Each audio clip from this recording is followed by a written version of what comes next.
Hello, folks. Welcome back to the Ask Jerry Show. And here we are. We're starting life from right now. So wouldn't it be great if someone could invent something that we could do that, but we could wipe out everything and say that's everything before this was a do-over. We're going live right now. Wouldn't that be really, really great if somehow we could do that? Wouldn't that be really amazing, huh? Well, maybe we'll talk a little bit about that today. How to rewind some of the things that we do with others that bother them and rewind some of the things that they do with us. Okay, so today we're going to talk more about anger. We got a lot of emails about the last show. Whenever I talk about anger issues, we get a lot of emails, and I guess people are nervous about calling in, and I can understand that. But just in case, the phone number is right here. It's 212-757-2076. The email address is over here. It's Jerry at AskJerry.tv. And right down here is the website and the blog. Both exist right over here at www.askjerry.tv. So I'm looking, I have a mirror image over here. That's where I'm not looking directly at you. So we got a bunch of emails about anger. And last week what we talked about was creating a new paradigm for handling anger, for being angry or not being angry. We talked about in last weekend in the past that there isn't necessarily anything wrong with being angry, but there can be a lot wrong with the way we express our anger. All right, so I guess most of the world does understand that you can be angry, but the way you express it is really, really what counts. So if a police officer pulls you over to give you a warning that your headlights weren't on, you're not going to say, hey, who do you think you're stopping? Do you know who I am? Et cetera, et cetera. You wouldn't do that. You would curb your anger. So we understand that people can, if they want to, they can what's the right word? Express their anger differently, or not express their anger, or choose another emotion, which is my favorite. Replace anger with curiosity. Such as, okay, so you're calling me a dope. Okay, I'm just wondering why you're calling me a dope. Or your child says, Mommy, I hate you. Don't you ever talk to me that way. Or, oh, you do? Oh, I didn't know that. You can choose to be hurt. Sometimes being hurt is a much better strategy than being angry. When you're hurt, very often you can wake up that person's a motherly, a fatherly instinct towards you, protectiveness. But when you get angry, people will tend to write you off. So curiosity is a great substitute for anger as well as being hurt. Okay, so creating a new paradigm, and I use the story about Jim, who experiences a lot of road rage. And when I worked with Jim, excuse me, what he learned to do is he would get into his car, he'd bring his favorite music, which was Mozart, and he would play Mozart. So here he'd be in traffic and someone would cut him off. But the other thing he did was he left earlier for work. It was on the Long Island Expressway. He left at least 20 minutes early. But here's what he did. He left 20 minutes early. He had his music put in and he had the speakers adjusted just perfectly. He rolled his sunroof back. He smoked cigars also. Cigars brought him enjoyment. So he would have the moonroof. Okay, the moonroof is open so he can smoke his cigars and the smoke goes outside. And he was able to enjoy beautiful music, smoke for himself a relaxing cigar, and he had 20 minutes to get there. And sometimes when he got off his expressway exit to get to Manhattan, he almost wished he could drive a little bit longer. So what did he do? He arranged situations so that he wouldn't have to get angry. So we all kind of know if we're running late and someone cuts us off, oh, we're murderous, okay? We're running late and the light stops suddenly, or an ambulance comes out and we have to stop. Oh, God, I don't need this. But if we have plenty of time, then we can really enjoy our drive and not give into road rage. That's a new paradigm shift, okay? Now, in an email, someone said, hey, I have anger. I can't control my anger. Now, a lot of people say this. They can't really control their anger. When I get angry, I get angry. Well, it's really, really not true, and I can show an example. I worked with a fellow several years ago who had been locked up in a penitentiary, and he was in for about 10 years. And it turns out that he had never really committed the crime that he was in for. And when he got out, it was, oh, he was in heaven when he was out, a free man again. But I remember what he said, that he went in as a young wise guy, and he got the wise guyness knocked out of him pretty fast. There's a lot of tough people in jail.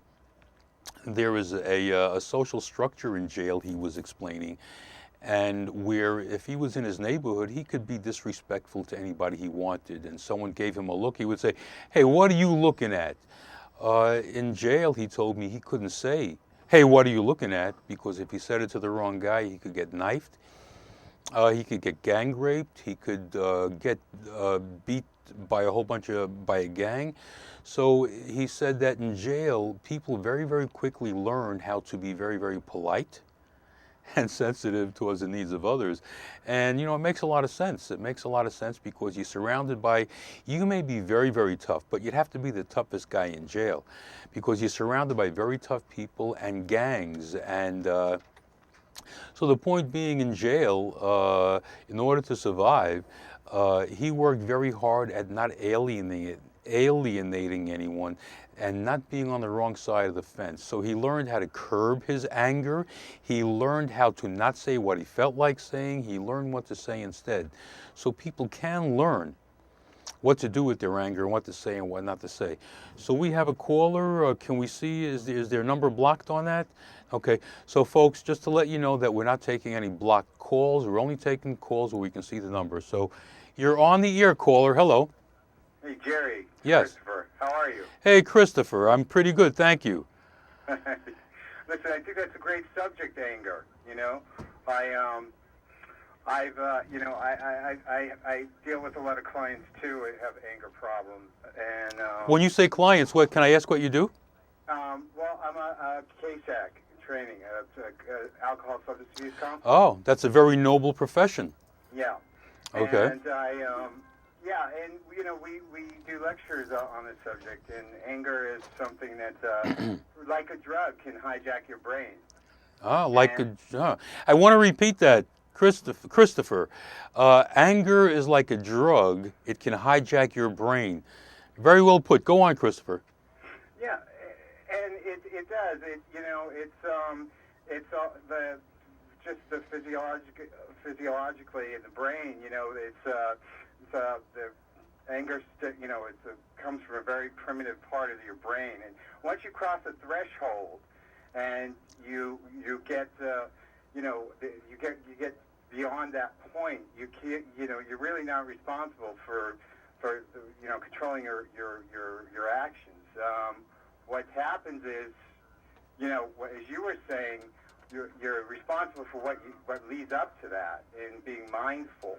And the story you just shared about the client who spent time in prison, you have to be aware and use the skills of being mindful and regulating your emotions, going into places where you might feel it's going to be stressful, and how you're going to counter that, and how I like the story you just spoke about with the man leaving early and smoking In his traffic, cigar, yes. doing something relaxing, and as you as a person who enjoys cigars, I understand why you picked that story.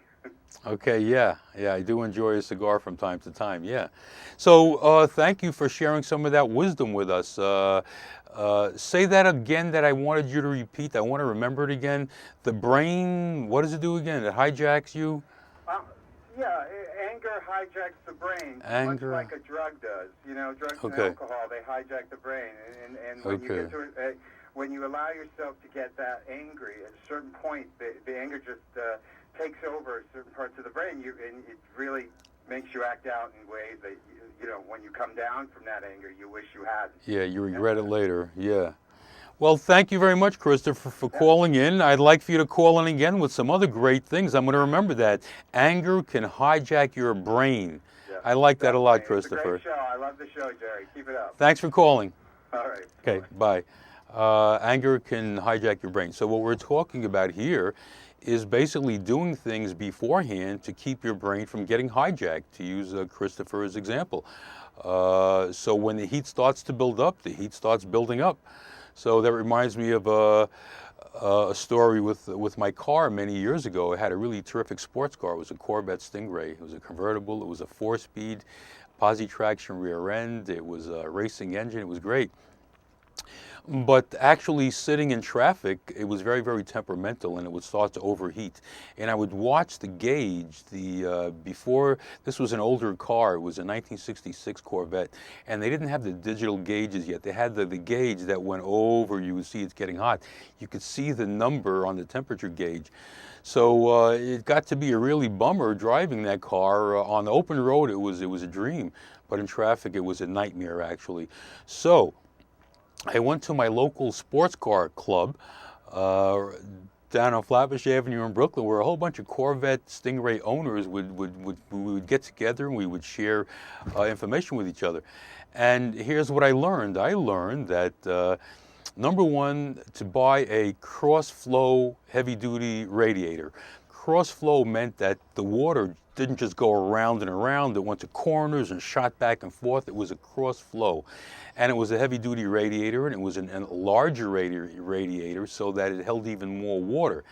And then another person gave me a tip to buy 2 extra electrical fans to install them in front of the motor before the radiator, so that what they were doing, whenever I got into traffic, I would flick a switch on the dashboard, and these fans would blow on the radiator, blowing cool air, which would also help it to not overheat. So I learned 2 things: to buy a better, bigger radiator, a cross-flow high-performance radiator, and to install 2 fans.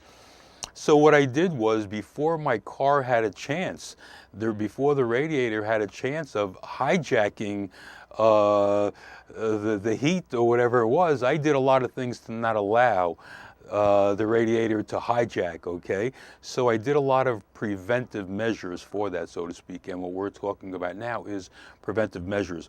I wanted to use a couple of other examples, but I wanted to talk also about some new paradigm shifts about